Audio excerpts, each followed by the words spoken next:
ಬಳ್ಳಾರಿ ಜೈಲಿನಲ್ಲಿ ದರ್ಶನ್ಗೆ ಸಂಬಂಧಪಟ್ಟಂತಹ ಪ್ರಕ್ರಿಯೆಗಳು ಪೂರ್ಣಗೊಂಡಿದೆ. ದರ್ಶನ್ ಎಡಗೈನಲ್ಲಿದ್ದ ಕ್ರೇಪ್ ಬ್ಯಾಂಡೇಜ್ ಅನ್ನು ಪೊಲೀಸರು ತೆಗೆಸಿದ್ದಾರೆ. ಜೈಲು ಒಳಗೆ ದರ್ಶನ್ರನ್ನ ಪೊಲೀಸರು ಕರ್ಕೊಂಡು ಹೋದಂತಹ ಸಂದರ್ಭದಲ್ಲಿ ಆ ಕ್ರೇಪ್ ಬ್ಯಾಂಡೇಜ್ ರಿಮೂವ್ ಆಗಿದೆ ಅನ್ನೋದು ತಿಳಿದು ಬರ್ತಾ ಇದೆ. ಕೆಲವು ಕಾನೂನಾತ್ಮಕ ಪ್ರಕ್ರಿಯೆಗಳನ್ನ ಅಲ್ಲಿ ಮಾಡಬೇಕಾಯಿತು. ಆ ಡಾಕ್ಯುಮೆಂಟೇಶನ್ ವರ್ಕ್ ಅನ್ನ ಮುಗಿಸಿದ ಬಳಿಕ ಸೆಲ್ಗೆ ಶಿಫ್ಟ್ ಮಾಡೋ ಸಂದರ್ಭದಲ್ಲಿ ದರ್ಶನ್ ಕಂಡು ಬಂದಿದ್ದು ಹೀಗೆ. ವಿಗ್ ಇಲ್ಲದ, ಬಿಕಾಸ್ ಒಂದು ಸ್ವಲ್ಪ ಟ್ರಿಮ್ ಮಾಡಿದ್ದಾರೆ ಹೇರ್ಸ್ನ ಅನ್ನೋದು ಕೂಡ ಕಾಣಿಸ್ತಾ ಇದೆ. ವಿಗ್ಗನ್ನು ಮೇಂಟೈನ್ ಮಾಡೋದು ಕೂಡ ಕಷ್ಟ ಆಗುತ್ತೆ. ಲಾಸ್ಟ್ ಟೈಮ್ ಫೋಟೋ ಮತ್ತು ವಿಡಿಯೋದಲ್ಲಿ ವೈರಲ್ ಆದಾಗಲೂ ಕೂಡ ಆ ವಿಚಾರ ನಾವು ಹೇಳ್ತಾ ಇದ್ವಿ ನಿಮಗೆ. ಸೊ ಈಗಲೂ ಕೂಡ ದರ್ಶನ್ ಅದೇ ಲುಕ್ನಲ್ಲಿ ಕಾಣಿಸ್ತಾ ಇದ್ದಾರೆ. ಬ್ರಾಂಡೆಡ್ ಡ್ರೆಸ್ಸು ಜೊತೆಗೆ ಪುಲ್ ಓವರು, ಇನ್ನೊಂದು ಕಡೆಗೆ ಅವರ ಫಿಸಿಕಲ್ ಕಂಡೀಷನ್ ಹೇಗಿದೆ ಅನ್ನೋ ಪ್ರಶ್ನೆಗೆಲ್ಲ ಈ ವಿಡಿಯೋ ಉತ್ತರವನ್ನು ಕೊಡ್ತಾ ಇದೆ.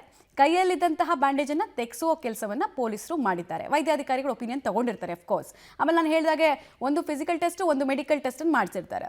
ಸೊ ಎರಡು ದೃಶ್ಯಾವಳಿಗಳನ್ನು ನಿಮಗೆ ತೋರಿಸ್ತಾ ಇದ್ದೀವಿ. ಇದು ಪರಪ್ಪನ ಅಗ್ರಹಾರದಿಂದ ಬಳ್ಳಾರಿ ಜೈಲಿಗೆ ಎಂಟ್ರಿ ಕೊಡೋ ಸಂದರ್ಭದಲ್ಲಿ ಲೆಫ್ಟ್ ಹ್ಯಾಂಡಿಗೆ ಕ್ರೇಪ್ ಬ್ಯಾಂಡೇಜನ್ನು ಹಾಕ್ಕೊಂಡು ಅಲ್ಲಿ ಪುಲ್ಲೋವರನ್ನು ಇಟ್ಕೊಂಡು ಪೂರ್ತಿ ಕೈ ಕವರ್ ಆಗಿದೆ. ಆಲ್ಮೋಸ್ಟು ನಿಮಗೆ ಎಲ್ಬೋ ಪೂರ್ತಿ ಕವರ್ ಆಗಿರೋದನ್ನು ನೀವು ನೋಡ್ತಾ ಇದ್ದೀರಾ.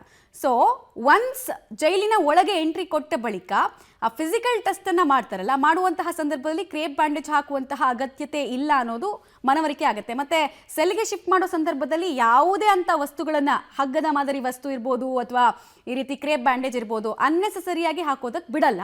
ಸೊ ಅದೇ ಪ್ರೊಸೀಜರ್ ಪ್ರಕಾರ, ಅದೇ ಪ್ರೋಟೋಕಾಲ್ ಪ್ರಕಾರ ಕೈಯಲ್ಲಿದ್ದ ಕ್ರೇಪ್ ಬ್ಯಾಂಡೇಜನ್ನು ರಿಮೂವ್ ಮಾಡಿ ಒಳಗಡೆ ಫರ್ದರ್ ಕರ್ಕೊಂಡು ಹೋಗ್ತಾ ಇರೋದನ್ನು ನೀವು ಗಮನಿಸ್ತಾ ಇದ್ದೀರಾ. ಕೇವಲ ಧರ್ಮ ಸೂಚಕ ಚಿಹ್ನೆಗಳನ್ನು, ಅಂದರೆ ಅದು ಮಹಿಳೆಯರಿಗೆ ಮಾತ್ರ, ಅದನ್ನು ಮಾತ್ರ ಬಿಡ್ತಾರಷ್ಟೇ. ವಿಚಾರಣಾ ದಿನ ಕೈದಿ ಆಗಿರ್ಬೋದು, ಅವರಿಗೆ ಅದನ್ನು ಧರಿಸೋದಕ್ಕೆ ಅವಕಾಶ ಇರುತ್ತೆ.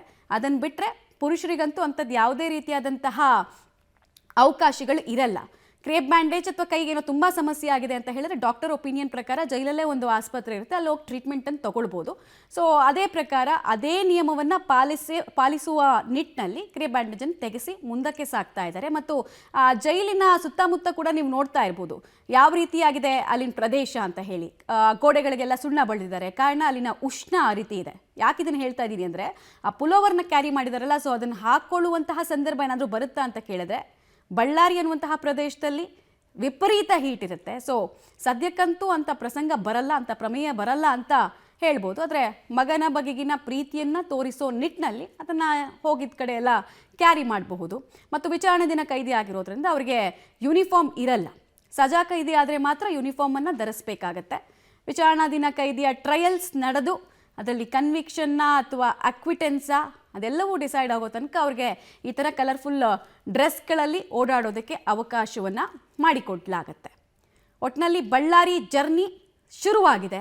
ಇದು ಸುದೀರ್ಘ ಜರ್ನಿನಾ ಅಥವಾ ಶಾರ್ಟ್ ಜರ್ನಿನಾ ಗೊತ್ತಾಗುತ್ತೆ. ಒಂದಂತೂ ಸ್ಪಷ್ಟ, 14 ದಿನಗಳ ಕಾಲ ಅಂತೂ ನ್ಯಾಯಾಂಗ ಬಂಧನದಲ್ಲಿ ಇರಬೇಕಾಗತ್ತೆ. ಅವರು ಇದೇ ಜೈಲಿನಲ್ಲಿ 14 ದಿನಗಳ ಕಾಲ ಕಳೀತಾರೆ.